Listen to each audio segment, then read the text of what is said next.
Uma verdade que não tem espaço nos livros didáticos. O Brasil não foi descoberto, ele foi interrompido.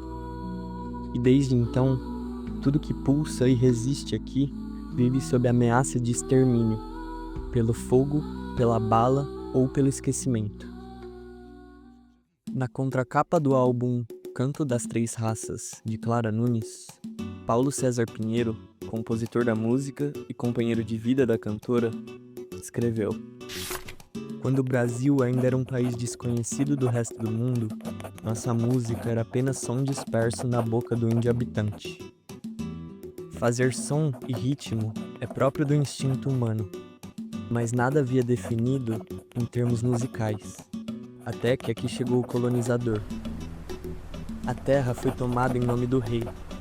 O índio guerreiro, vencido e escravizado, foi lançado ao trabalho da lavoura.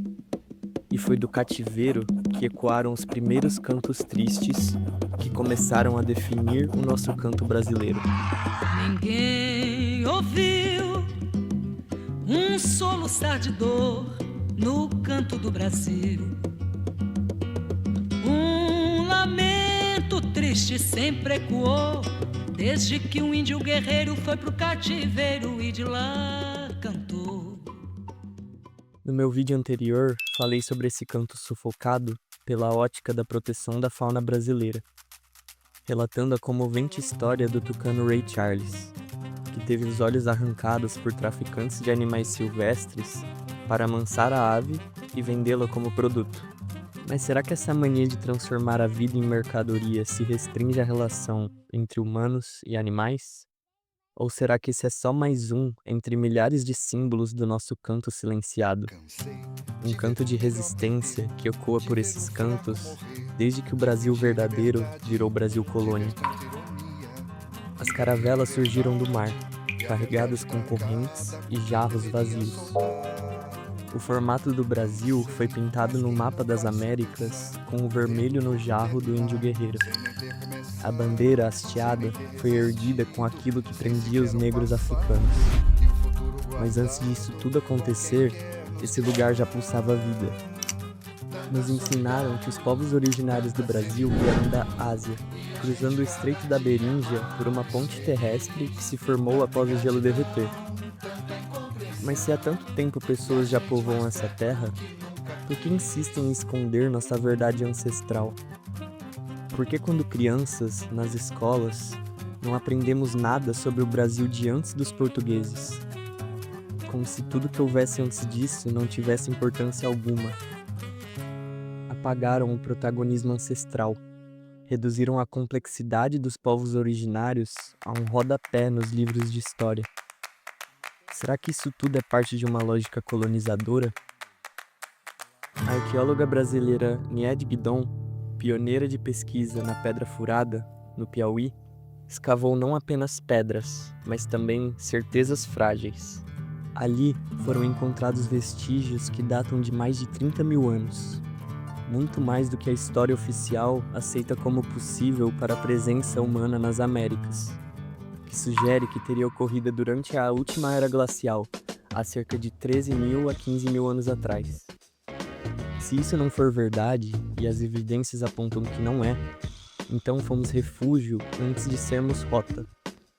Nied, que dedicou a sua vida àquela terra, foi desacreditado e descredibilizado durante décadas por arqueólogos europeus. Não por falta de rigor científico, mas por desafiar uma versão conveniente da história. Porque aceitar que o Brasil foi um dos primeiros lugares habitados do continente americano implica mudar o foco. Implica reconhecer que a memória do Brasil não começa no contato com o europeu. Começa muito antes, na arte rupestre, nas mãos que moldaram a Amazônia, lapidando o tesouro natural que temos hoje. Essas mãos não são estrangeiras, são nossas. E ao mesmo tempo que a ciência pode ser usada para calar, ela também pode ser usada para revelar. A maior parte da história da humanidade no Brasil ainda está enterrada, mas nós estamos aqui para desenterrar. O grande problema é que esse soterramento da nossa história ainda não acabou. ele persiste em novas roupagens, disfarçado de desdém. Um exemplo emblemático desse soterramento é o Ubirajara jubatus, um fóssil de dinossauro descoberto no Ceará, contrabandeado para a Alemanha e apresentado para o mundo nos museus gringos durante 30 anos como um orgulho europeu. Esses exemplos de sequestro de memória são antigos, mas ainda doem. E vão muito além da biologia, da história ou da paleontologia. Revelam um padrão bem mais profundo. A ideia de que tudo que vem de fora é melhor. A ciência de fora, a estética de fora, a validação de fora. Um complexo de vira-lata que nos condiciona a duvidar da nossa própria inteligência, da nossa cultura, da nossa beleza. Como podemos amar o que somos se desde sempre nos ensinaram a rejeitar nossa origem? Não é só a memória dos povos originários que foi apagado, é a nossa capacidade de reconhecer valor em nós mesmos. E isso gera uma ferida coletiva, uma dor que se esconde no fundo da garganta e que às vezes se revela por meio do canto engasgado do nosso povo.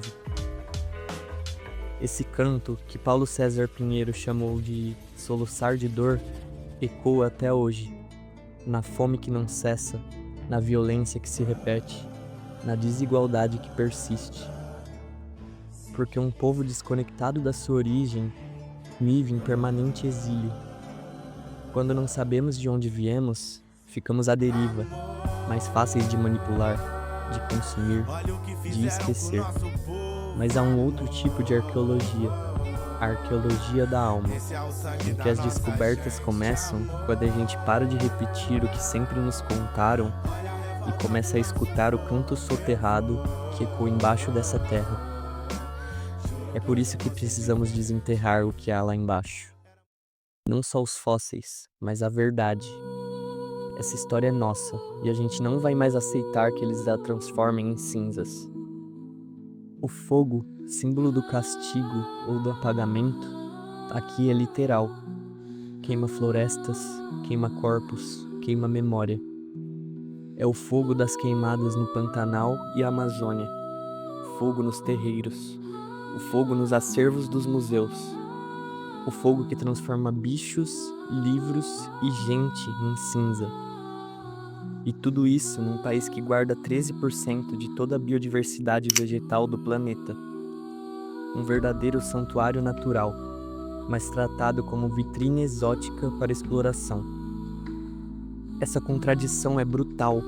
Como pode a terra mais rica do mundo ser palco de tanto roubo, destruição e abandono? A resposta talvez esteja no símbolo da serpente. Uma imagem que atravessa culturas, mitos e até a arte. Na tradição alquímica, o Ouroboros, a serpente que engole a própria cauda, representa o ciclo da vida, da morte e do renascimento.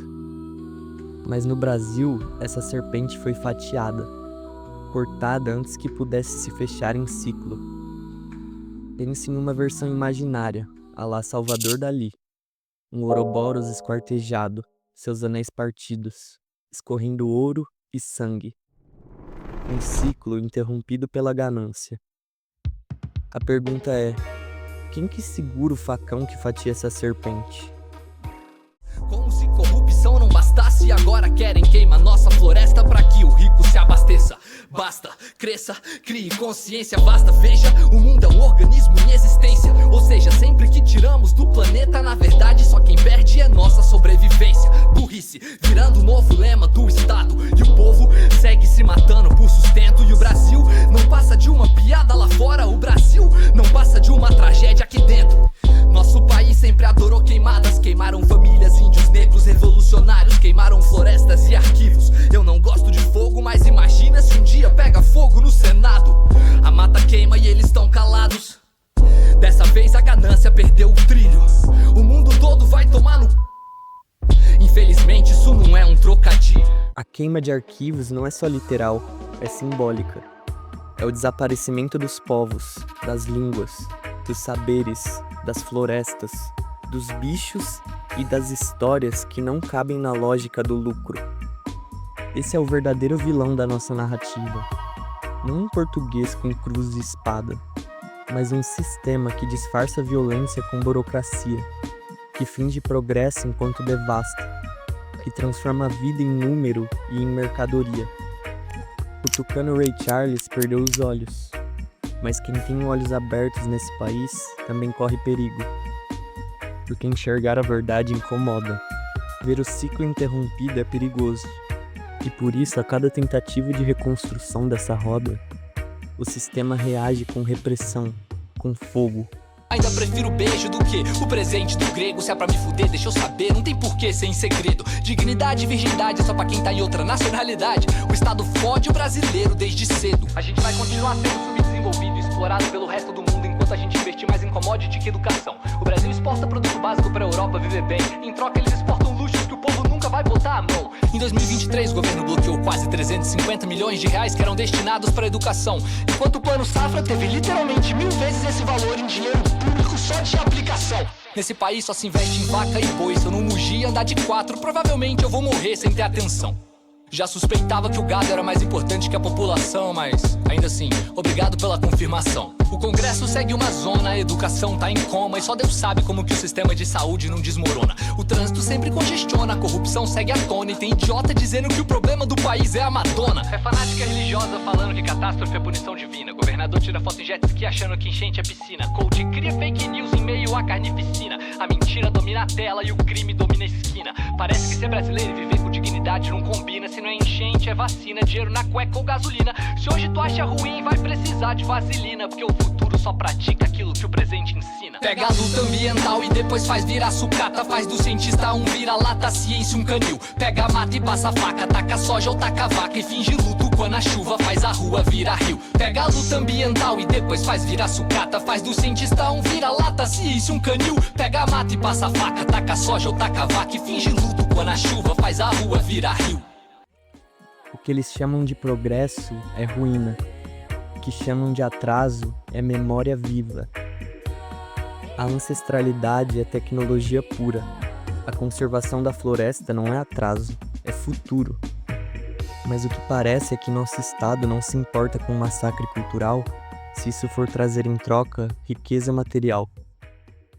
Não é sobre desmontar o governo ou a máquina estatal. É sobre o destino do tributo e o egoísmo empresarial. É sobre entender que se o governo bota o dinheiro antes do povo, o governo tá obrigando o povo a fazer tudo por dinheiro no final. Quer saber porque eu fiquei sem lançar Brasil de quem por um tempão? Porque falar de política nesse país leva qualquer um à destruição. Quem concorda comigo me usa de ferramenta de polarização, e quem discorda de mim acha que eu tô sendo pago pela oposição.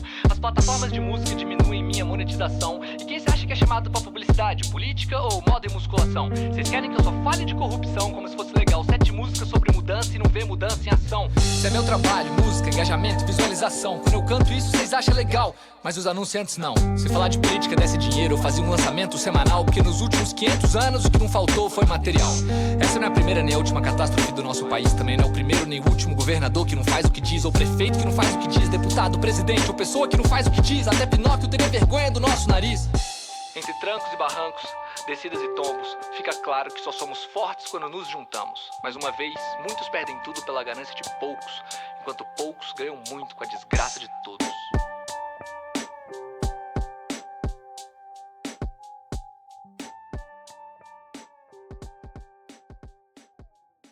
O problema tá no egoísmo e seu excesso. Eles ficam com a janta, a gente come o resto. Ultimamente é desordem e regresso. E ainda é possível de eu falar o que eu penso e tomar um processo.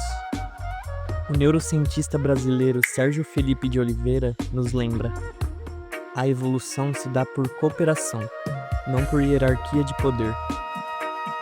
Essa é a nova e ao mesmo tempo mais antiga filosofia. A que nos ensina que nenhum bicho se salva sozinho, que o rio depende da árvore, que depende do peixe, que depende da gente, que depende do rio. É a lógica da partilha, da roda, posto da pirâmide. E se essa lógica ancestral for levada a sério, não é só o Brasil que se cura, é o mundo inteiro. O Ouroboros, antes mutilado, nessa lógica se reconfigura. Os pedaços se juntam, os ciclos se fecham. A linha, o formato do humano, Esse traço reto do progresso, da pressa, do lucro, se curva ao círculo, o formato da terra. Alce Negro, célebre pajé e homem santo da tribo Sioux da América do Norte, dizia que tudo que tem força gira em círculo. O céu, o vento, os astros, as estações, tudo retorna. A nossa vida também é um grande ciclo, da infância à infância. E talvez para curar o mundo precisemos parar de correr em linha reta e lembrar o caminho de volta para a roda da vida. O Brasil não é uma linha reta, é uma espiral, onde podemos ir para cima ou para baixo. O que o mundo chama de riqueza, minério, soja, petróleo, é o que ameaça nosso maior tesouro, a vida. Mas ainda dá tempo de mudar o enredo. Quando o Brasil se reconhecer não como celeiro, nem como colônia, mas como guardião da vida. Só assim a serpente completará seu ciclo. O canto sufocado se tornará coral. A dor ancestral se transformará em cura, em direção. E o canto de uma só nação será um hino. Um canto de um povo reprimido que se reconectou com sua verdadeira origem. O futuro é ancestral. Só depende de nós resgatar a sabedoria de antes para não permitir que o futuro repita o passado.